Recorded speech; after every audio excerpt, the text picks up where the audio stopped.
Albert Einstein once said, everybody's a genius, but if you judge a fish by its ability to climb a tree, it will live its whole life believing that it is stupid. Ladies and gentlemen of the jury, today on trial we have modern day schooling. Glad you could come. Not only does he make fish climb trees, but also makes them climb down and do a 10-mile run. Tell me, school, are you proud of the things you've done? Turning millions of people into robots, do you find that fun? Do you realize how many kids relate to that fish?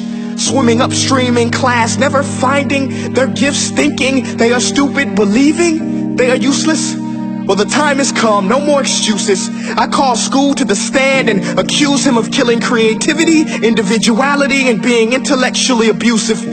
He's an ancient institution that has outlived his usage. So, Your Honor, this concludes my opening statement, and if I may present the evidence of my case, I will prove it. Proceed. Exhibit A. Here's a modern day phone. Recognize it? Here's a phone from 150 years ago. Big difference, right? Stay with me. Here's a car from today, and here's a car from 150 years ago. Big difference, right? Well, get this. Here's a classroom of today, and here's a class we used 150 years ago. Now, ain't that a shame? In literally more than a century, nothing has changed. Yet you claim to prepare students for the future? But with evidence like that, I must ask, do you prepare students for the future or the past? I did a background check on you and let the record show that you were made to train people to work in factories, which explains why you put students in straight rows, nice and neat, tell them sit still, raise your hand if you want to speak, give them a short break to eat, and for 8 hours a day, tell them what to think. Oh, and make them compete to get an A letter which determines product quality, hence grade A of meat.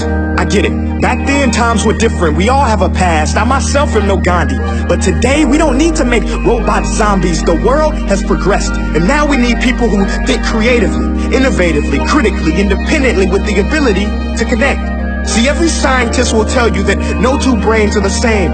And every parent with 2 or more children will confirm that claim. So please explain why you treat students like cookie cutter frames or snapback hats, giving them this one-size-fits-all crap. Watch your language. Sorry, Your Honor, but if a doctor prescribed the exact same medicine to all of his patients, the results will be tragic. So many people would get sick, yet when it comes to school, this is exactly what happens, this educational malpractice, where one teacher stands in front of 20 kids, each one having different strengths, different needs, different gifts, different dreams, and you teach the same thing the same way? That's horrific. Ladies and gentlemen, the defendant should not be acquitted. This may be one of the worst criminal offenses ever to be committed. And let's mention the way you treat your employees. Objection. Overruled. I want to hear this. It's a shame. I mean, teachers have the most important job on the planet, yet they're underpaid? No wonder so many students are short-changed. Let's be honest. Teachers should earn just as much as doctors, because a doctor can do heart surgery and save the life of a kid, but a great teacher can reach the heart of that kid and allow him to truly live. See, teachers are heroes that often get blamed, but they're not the problem. They work in a system without many options or rights. Curriculums are created by policymakers, most of which have never taught a day in their life. Just obsessed with standardized tests. They think bubbling in a multiple choice question will determine success. That's outlandish. In fact, these tests are too cruel to be used and should be abandoned, but don't take my word for it. Take Frederick J. Kelly, the man who invented standardized testing, who said, and I quote, "These tests are too cruel to be used and should be abandoned." Ladies and gentlemen of the jury, if we continue down this road, the results will be lethal. I don't have much faith in school, but I do have faith in people. And if we can customize healthcare, cars, and Facebook pages, then it is our duty to do the same for education, to upgrade and change and do away with school spirit, because that's useless. Unless we're working to bring the spirit out of each and every student, that should be our task.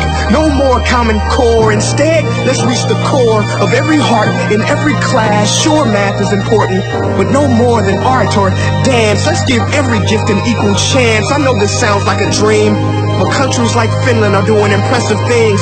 They have shorter school days, teachers make a decent wage, homework is non-existent, and they focus on collaboration instead of competition. But here's the kicker, boys and girls.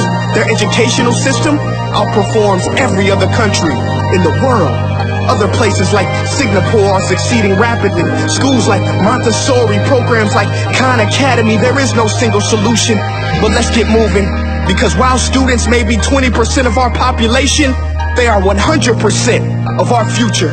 So let's attend to their dreams, and there's no telling what we can achieve. This is a world in which I believe, a world where fish are no longer forced to climb trees. I rest my case.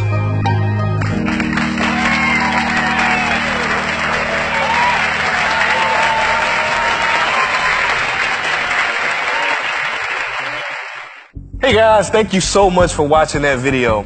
Now, if you haven't joined the family yet, this is what I want you to do. I want you to click like on this page and click see first so that you never miss a beat. Now, for more insider information, offers, and just special challenges, go to my website at princeea.com and sign up for my personal email list. And the last thing I want you to do, you listening?